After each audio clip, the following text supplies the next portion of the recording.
Welcome to episode 232. Today I'm interviewing author J.N. Welsh about her new novel, In Tune. You'll want to hear all about this contemporary romance set in an EDM world. Stay tuned. Today's episode is brought to you by the Shelf Addiction merch store. Check out all the bookish t-shirts, notebooks, mugs, and more. Don't miss out on these original designs, perfect for any book nerd. Support the podcast and visit shelfaddiction.com/merch and pick up your next favorite bookish item.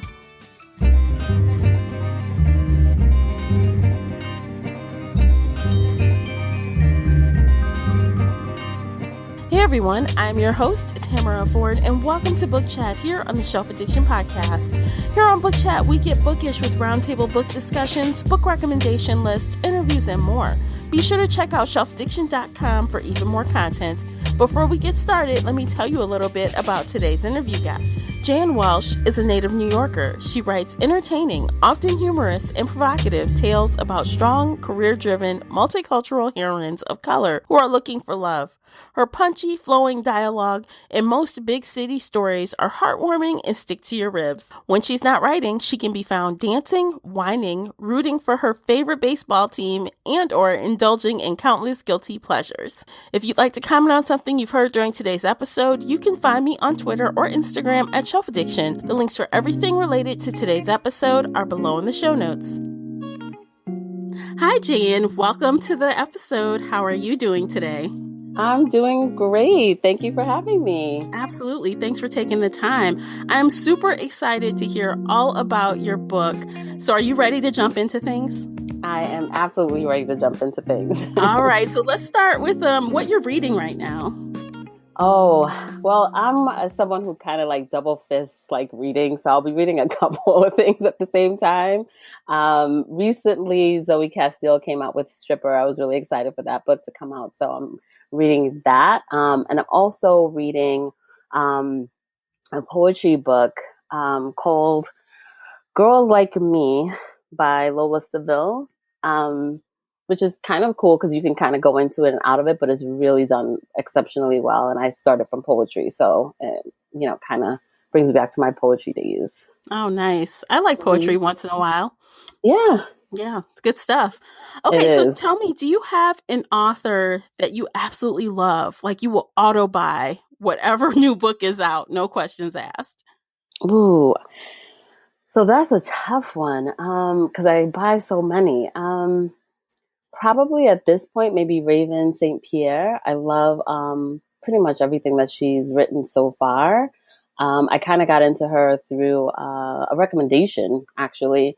And ever since then, I've just loved how she's very daring with her choice in time period as well as her characters. And she really kind of writes these like very saga-filled books. So whenever I hear that she's come out with, I back read her as well. So like I started like really late with her book Chasing Moonlight, and then kind of back read her because I just really loved it. I love when that happens. You find someone, you're like, I love this. I have to read everything. Yeah. It's really kind of fantastic when that happens because you're just like, it's out of your control.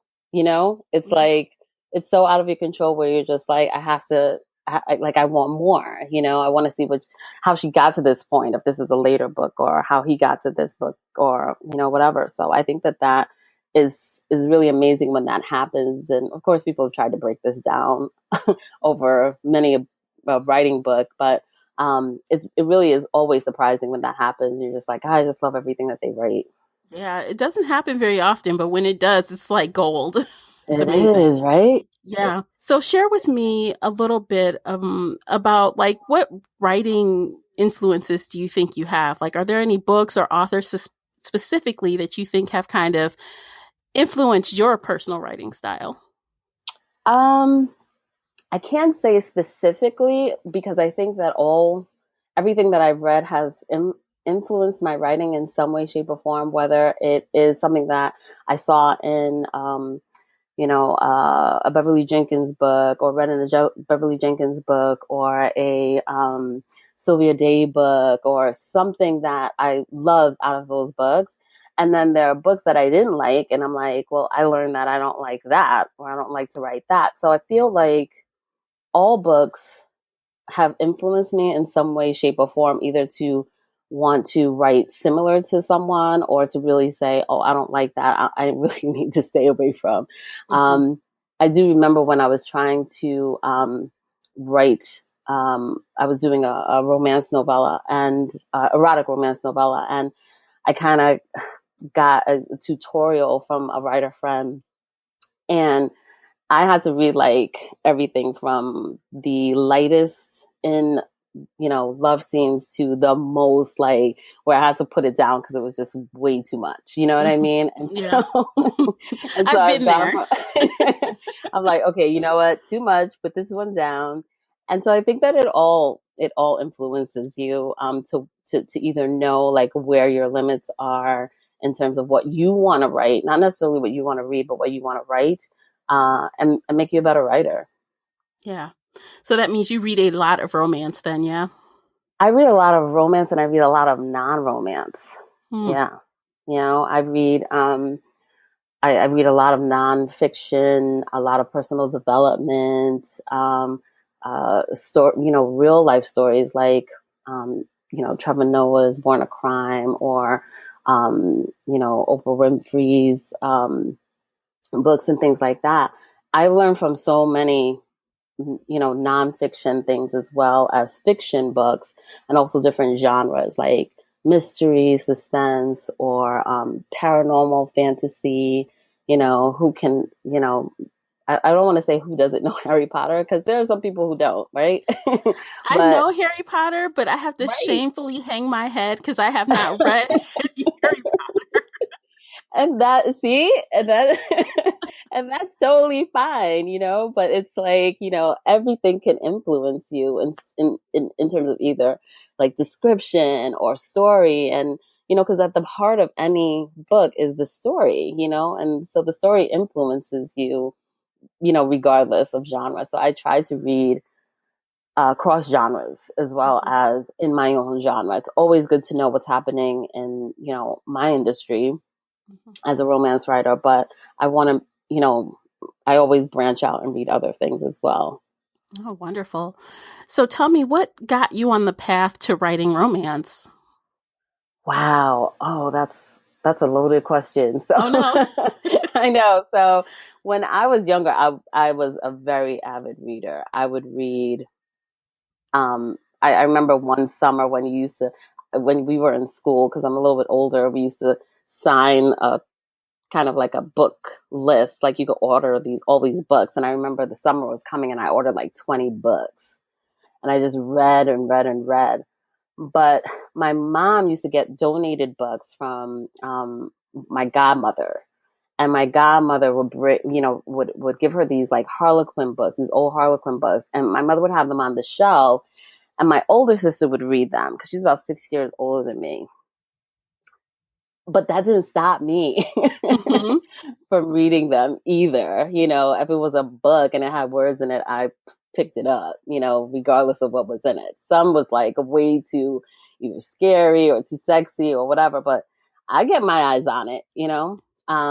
So back then I used to just read and read. And I realized at one point, I think I was in third grade, I would write like notes with my friends, and it would start out really like kind of light and stuff like that. And then I'd write these whole elaborate stories about them, and, going to a party or doing something. And as I got older, they would just get more and more elaborate. And I didn't realize that I was a romance writer. I just thought that, you know, I was just writing stories. And so that kind of was what started it. Later I went to school and didn't know if I could be a writer. Hmm. Didn't know if I would be able to sustain myself in terms of a career in writing. So I got into other professions, but the writer was always there. And thankfully it was put there by two teachers that I had in high school, who, encouraged me to enter contests and, really just made me love literature even more. So I think that kind of started me on the road, but it took a long time for me to get to publishing a book. Yeah. That's phenomenal though. That's awesome that you kind of knew before you knew what your craft is. Yeah. Especially when you're younger, because I was on a law path ever since I was in kindergarten. In kindergarten, when you have like these, I don't know, like the parents come and they dress the kids up in like all these different professions and they say, oh, this is a doctor and this is a lawyer. And it got into my head really young that I was going to be a lawyer. So my trajectory was always in law. Anything that I did was always, the law was still in the background. Hmm. And I pursued that for a really long time, even though writing was always in the background, just sort of, freeing me a little bit. I felt always free and happy when I wrote. That's awesome. It's awesome to do something that you really love. That's so rare. Yeah.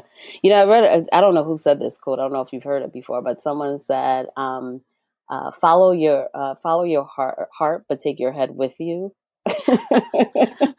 That's a great quote, actually. It is. I don't know who said it. I want to know, but it's so true when it comes to pursuing your passions because I feel like sometimes when we say follow your passion, it's like, oh, just let all caution go to the wind. But there are things that you still have to do in order to be successful to maintain yourself. So, following your passion, I think you still have to do some things that, may not fall into passionate things that Mhm. still need to be done.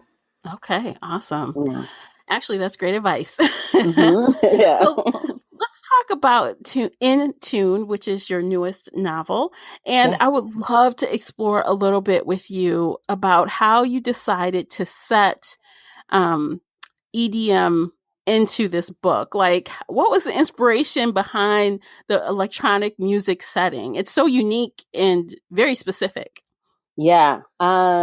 I got into it comes from a passion of mine that I have. When let's see, it has to be about 2012, maybe 2012 or 2013.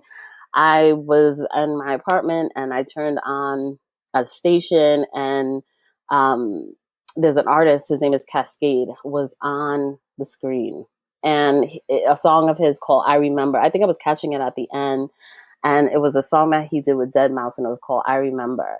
And I thought the song was so pretty and so beautiful for electronic dance music because when you're younger and you go to like the clubs, you'll hear techno and things like that. But this was like was so far removed from it that I had never heard something like this beautiful before. So it has always been, I think, a song. Like in terms of inspiration, songs and travel have always spawned stories Hmm. when it comes to me. So I remember hearing that and I just really was like, oh my God, what, this DJ, like, what if, this woman, what if I did a story about a DJ? And I knew nothing about the dance music scene at that time. So I promptly got myself familiar by going to, I went to EDC, I saw Cascade live. I went to Governor's Ball. Like I did all this research, and I quote, use air quotes for that. I did a lot of research when I went to these festivals, and the story just sort of unfolded, and it's changed um, from its original version quite a bit. But it really like started with that song, and then just me researching and listening to other artists, and really looking at the scene and experiencing the scene and seeing how people come together in that environment. Hmm. And I loved it. I thought that it was a great landscape to do a love story. Oh, wow. And yeah, and it started out from a fan to DJ, you know, um, kind of love story, and then it transferred into people who are a little bit more closer to being on the same level in terms of their world. So he's really good at what he does, and she's really good at what she does, which is so much better in terms of conflict. Okay. So did you develop like a playlist that you listened to while you were writing in this world? Absolutely. All right. uh, I had a bunch of songs, of course, I remember stayed in there because it was really exciting to always go back to that. So a lot of Cascade songs are in there. A lot of Diplo songs are in there. A lot of Stevie Aoki songs are in there. A lot of Tiesto, Hardwell. A lot of these, dance music DJs are in there. And it was just on repeat. And then, of course, I love R&B. So I always have R&B in there, especially when you're kind of getting ready to do a love scene. I'd slow things down and listen to a little Drake, listen to a little Go Apple. Yes, yes, So, those are some good, good, you know, good artists. yes. So I always try to set the mood for them, Mhm, because these characters do eventually start to just write themselves. mhm. Do you think that the world is big enough with a lot of different, tones and things that people who aren't familiar with electronic dance music would still like the book? I hope so. I mean, I really do think that they will because I try to pull them in on commonality, things that you would, sort of maybe have seen or maybe experienced. Because if you've ever even been to a concert, you can probably relate to it. You may not understand all the how the music sounds. It may Mhm. spawn you to go, or may influence you to go and listen to some. I sometimes share songs on, my Instagram, things like that. But I think that I think that people will be able to kind of connect on either just a music level or as a concert goer to get into it. And I try to, there's this learning curve that might come with it that I try to not over explain in the book, but really try to pull people in so that everybody who reads the book is working from the same knowledge base. If you have more, that's great. Then you don't even Mhm. have to really like try to imagine it too hard. But if you don't have that knowledge base, I feel like I did a good job. I'm gonna go ahead and say that. I think I did a good Awesome. job in trying to explain that and bringing everybody together so that they can go forward with this couple. Okay. So let's talk a little bit about the couple. So we have Leona and Luke. And from Yes. what I understand, it's kind of an enemies to lovers situation. So tell me a little bit about that. Yes, 100% enemies to lovers. They start out as two people who are, Leona's trying to come back from a hiatus that she's had because she's had some really tumultuous things happen in her life the past year. Luke is trying to, as a DJ who's a little bit older, trying to really reach that pinnacle that he's always wanted to reach, but somehow it's just been elusive, even though he's been quite popular. He's really great at what he does, and she's really great at what she does. And so when they get together, it seems like it should be a match made in heaven, but their backgrounds is, and their common conflict in their backgrounds is what really makes this a hard situation for them to deal with, mostly because of on his part, having her be this person who has this connection to someone that has pretty much ruined so many pieces of his life. Mm, hmm mm. Yeah. So as they are enemy to lovers, was it kind of an insta lust behind that? Or was it like a slow burn kind of thing where, okay, well, you might not be half bad and you're kind of cute kind of thing? Yeah. They're funny because their attraction is I would say that the intensity between them, you're like, "Oh my goodness."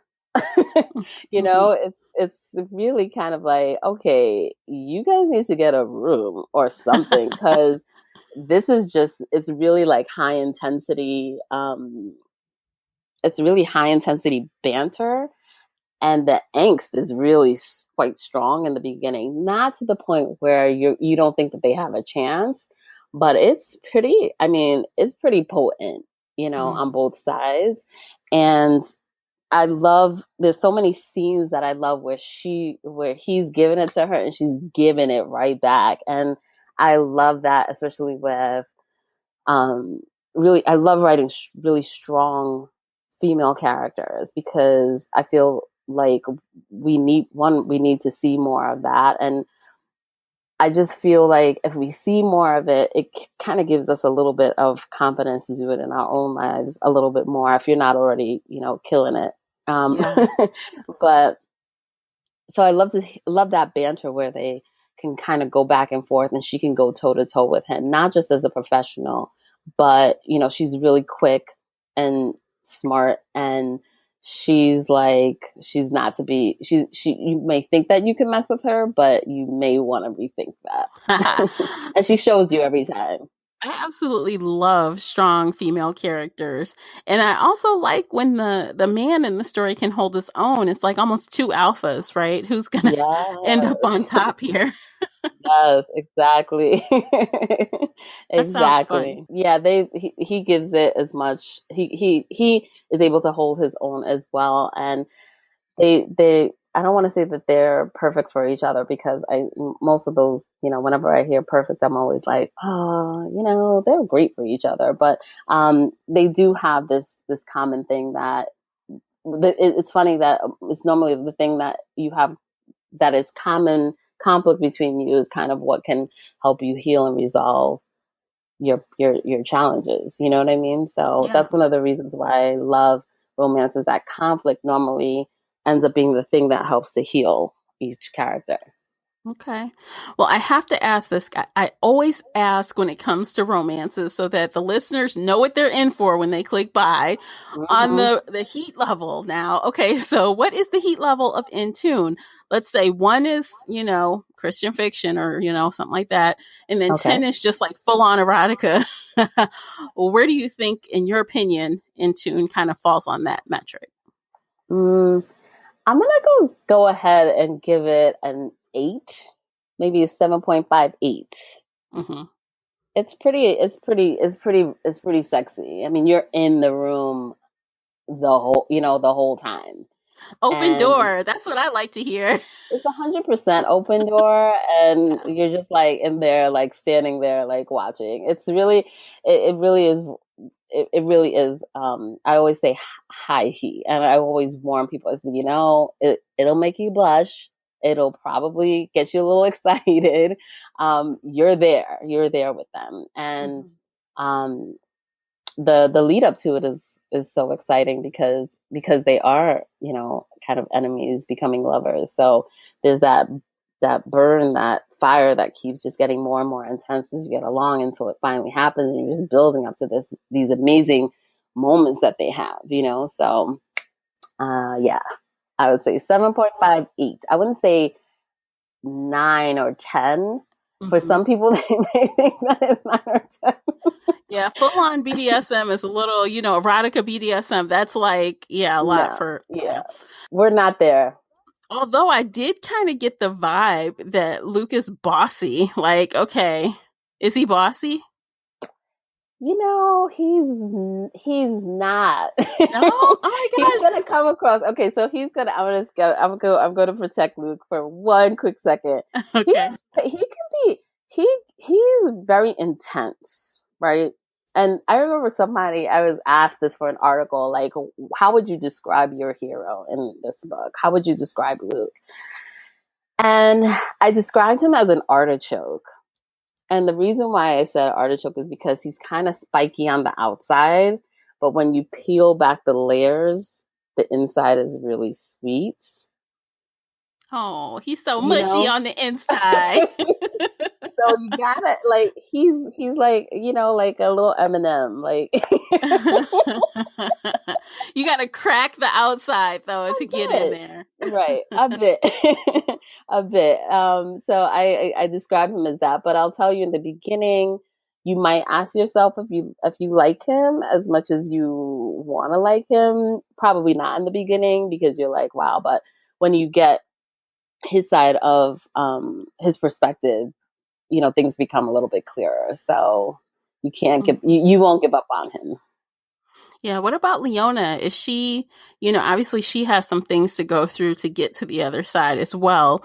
What kind of struggles do you think, high level, of course, you don't need to spoil anything, does she kind Mhm. of deal with as far as connecting with Luke?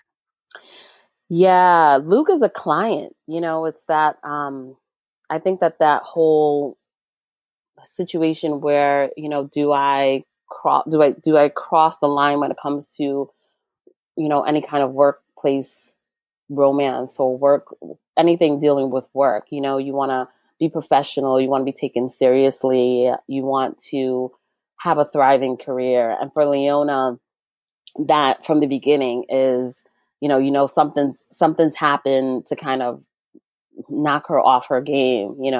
She's taken time off for a reason, and her career is everything to her, and she's kind of coming back, and you realize what happened and why she's coming back, and you really try to, follow this path that she's taking where she thinks that maybe she can come back with a client, and she's willing to open that can up again. Hmm. And then then Luke lands in her lap, and he's just like, no, and that's Yeah. hard. That's a hard thing, because you were like, oh my gosh, I just finally decided to, to get back at it, and this is what I get, and so she's kind of going through that, as well as, of course, her attraction in the beginning, as it relates to that, because it's like, whenever you have feelings for somebody who you're bumping heads with, that's always it's always it's always anxiety kind of rises in you, because you're like, how do I navigate this? Yeah. So she's dealing with that, and she's got to overcome this past, because it's something that it translates not only into her professional life, but it has translated into her personal life as well. Hmm. And so, you see that through, some of the family dynamics. You see that through her friendships, because one of the things that you always find in my books are these friendships that sort of like help you out. Um, I love writing secondary characters, because they're just so great at just stirring the pot. Of course. And so, that's kind of like her journey through this, is to figure out, hey, this is something that I want. How, how am I going to do this? Yeah. Yeah. Wow. Well, I like them already, and I haven't even read them yet, but Oh, great. I think they're fun, and I especially like, and this is on the back of your cover, so it's not a spoiler, everyone, but this is a happily ever after ending, so that's something to kind of look forward to through all their trials and things like that. Yes, exactly. One thing that you can always guarantee with romance, because that is the genre, is that you have a central love story that's happening, and there is always either a happily for now or a happily ever after. So Mhm. you can always rely on the fact that they will get there. It's just so fun to see how that happens. Yes, it makes the ending even more sweeter when you know they've gone through all these ups and downs, and it's like, oh yay, finally. Yes, yes. So it's Absolutely. exciting. I really, I have to, stop myself from like reading, because I have other writing to do, but I love the story, and so I want to read it like everybody else is reading it. So I hope to do some kind of book club things in the future, but I want to read it again. Yeah. Yeah. Well, thank you so much for sharing Intune with us. Is there anything else you'd like to share about that book before we kind of wrap up and go on to the next thing? No, I think that you've covered everything. I am excited for everyone to read it, and please, if you like it, please, make sure to just let me know in a review. Absolutely. And you guys, the link is below in the show notes if you'd like to pick up your own copy of In Tune. So tell me, Jay, and what can your readers look forward to from you next? So next from me, they will probably get book 2 in a series that I have coming out next year, and hopefully another Karina book also, which is not scheduled yet. So we'll hopefully have some other things coming in 2019. Exciting. Be sure to follow her all over social media so you know when she has new stuff. Again, all the links for everything you need to reach out to JN are below in the show notes as well. Okay, we have come to the end of the show, and it is lightning round time. Are you ready for the lightning round? I am. A little scared. Okay, let me run the rules down for you right quick. It's super easy. But we do 60 seconds, and you just answer as many questions as you can. Some are book-related, some are not. Some questions are open-ended. Others require you to pick one or the other. The only rule is that you must choose. You can't say neither or both, and you can't skip. Okay. Okay. You game? Yeah. Okay. No pressure. No pressure. Okay. It's totally fine. All right. I'm praying over here. All right. Awesome. Let's do this. I'm going to hit the timer and we'll get going. Okay. Physical books or ebooks? Physical books. Tea or coffee? Oh, coffee. Bookstore or library? Bookstore. Cliffhanger or realistic ending? Realistic ending.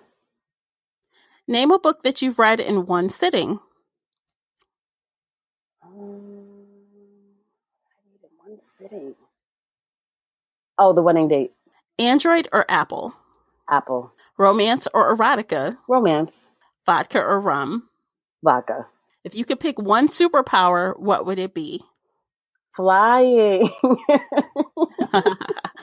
Urban fantasy or paranormal romance? Ooh. I'm going to go with urban fantasy. All right. Well, that's it. That's time. Okay. See, that was super easy and pain-free, right? I was like, on that tea or coffee, I was like, oh, that was a tough one. It's hard for me to answer that too because I love them both. I don't know about you, but I go through cycles where I'm all about the coffee and then I'm all about the tea. Same. Yeah. Every time. Awesome. Yes, great minds. Yes. Okay, well, that's it for today. It has been a pleasure, Jay, and thank you for taking the time. Thank you so much. It was great. This is so much fun. Yay, wonderful. Okay, everyone, again, just be sure to follow Jayan on her social media and pick up your copy of In Tune. You'll find all the links in the show notes. That's it for today's episode. Thank you so much for spending the time here with us on the Shelf Addiction Podcast. And as always, happy reading. Take care, everyone. If you enjoyed today's book chat episode and would like to show your support, there are a few things you can do. Head on over to Apple Podcasts and leave a positive 5-star review. You can follow me on Twitter at Shelf Addiction. Most importantly, you can share this podcast with friends and family that enjoy all things bookish, including author interviews. Thank you for listening, and until next time, happy reading.